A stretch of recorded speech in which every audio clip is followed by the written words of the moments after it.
The Foundling, the Faun and the Furies, Chapter 1. They had been standing in the rain for a while now. One human, one faun, and one... Well, that was the trouble, wasn't it? There was no nice word for what Marissa was. Caleb and Autumn were arguing in a whisper, as if the giant black dragon statue at the gate could hear them. As a matter of fact, it probably could. Its eyes looked dead now, but only a minute ago they had flashed with golden light when Caleb had tried to walk past it. Its great stone wings had lifted towards the sky, and its head had lowered, mouth gaping, as if ready to bite them. Marissa had let out a frightened hiss and hidden behind Autumn, as Caleb had frozen in place and then slowly backed away. They were keeping their distance now, but sooner or later they'd have to decide whether they wanted to turn back or approach the statue again.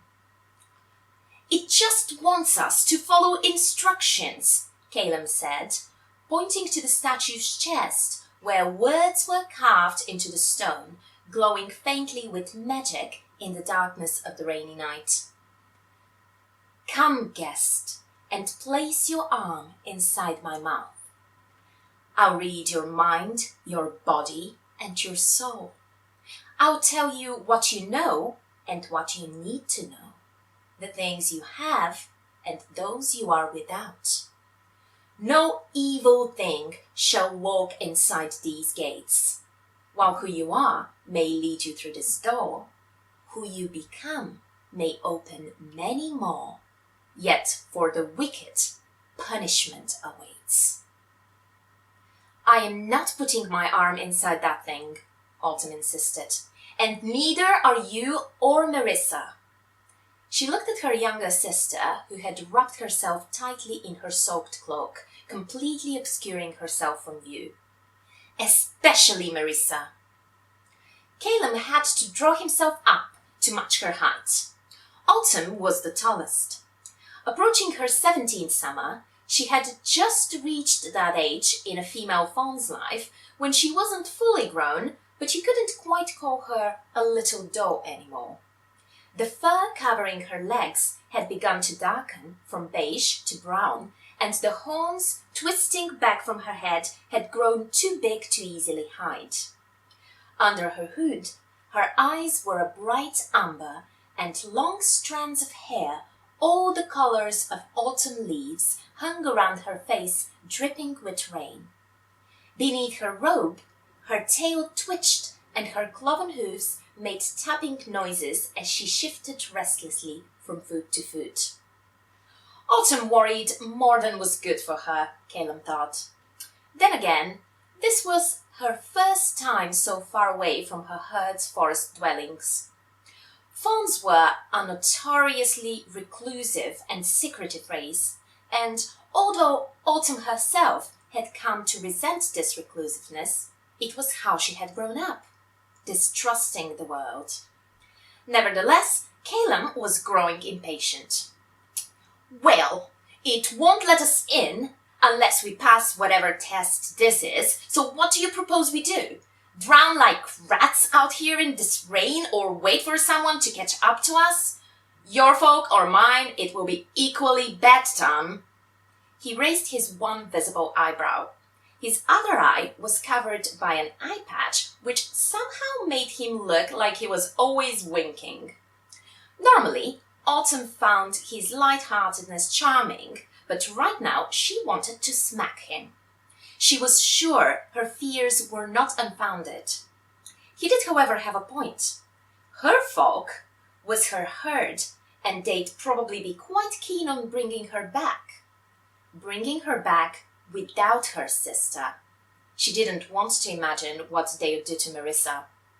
And what Caleb had referred to as his folk was a clan of bandits with whom they both had some pretty unpleasant history. "So you're not worried at all that it might hurt you?" she asked, eyeing the statue again. What, because I was running with bandits, I must be wicked? Ah, the prejudice.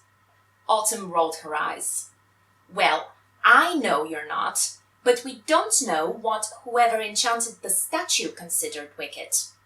Running with bandits wouldn't look great to most people, and maybe even being the son of bandits is enough. Calum scoffed. Look, it says nothing about parentage having anything to do with it, he said.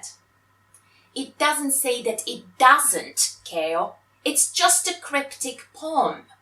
It doesn't say what it means by wicked or what the punishment is that awaits. And even if your parentage doesn't matter, what about... She bit her lip, not wanting to finish. Calum hesitated, looking at Marissa, who was still standing next to them quietly, hunched and bony like a small black vulture. Marissa may have been Autumn's half-sister, but their appearances could not have been more different. In shape and stature, she resembled a scrawny human girl about 6 summers old, even though in truth she had just passed her 9th. From the outside, it was difficult to glean much else about the way she looked because of how she hid within her cloak, letting it swallow her in its folds. Only once in a while, a skinny little grey hand would dart out briefly to readjust the cloth around her. This hand had black nails, which, although cut short, were thick and looked more like trimmed claws. Her eyes were difficult to see in this light, even if you peered under the hood, because they were solid black. Her hair was also as black as ink, and it fell in front of her face, creating a stark contrast with the row of pointy little white teeth, which were just now nervously bothering her bottom lip. All of these features were the reason Marissa had lived her life hidden from the world. They gave away the frightening fact that her father had been a demon. Had her mothers found out about her existence, she would have been killed. The impression she left on people was also not helped by the fact that she didn't speak, or at least she didn't speak a language anyone else understood. As far as Autumn and Calum knew, she could make sounds, but her forked serpentine tongue turned most of them into hisses. The girl's mother had discouraged any hissing while she had been alive, and taught them to sign instead so they could communicate. You said to always remember I was good, Marissa signed, turning to her sister, her signs visible in the glow of the statue. Of course you are. Autumn kneeled in order to be on the same level as the younger child. You are good. It's just that not everyone knows that. It's magical, Marissa signed, pointing at the statue. It is, said Autumn, but magical things are also often made by people, and people can make mistakes. Calum sucked on his lip thoughtfully. He could brush off potential danger to himself, and he was sure nothing about Autumn could be considered wicked, but he did worry about Marissa.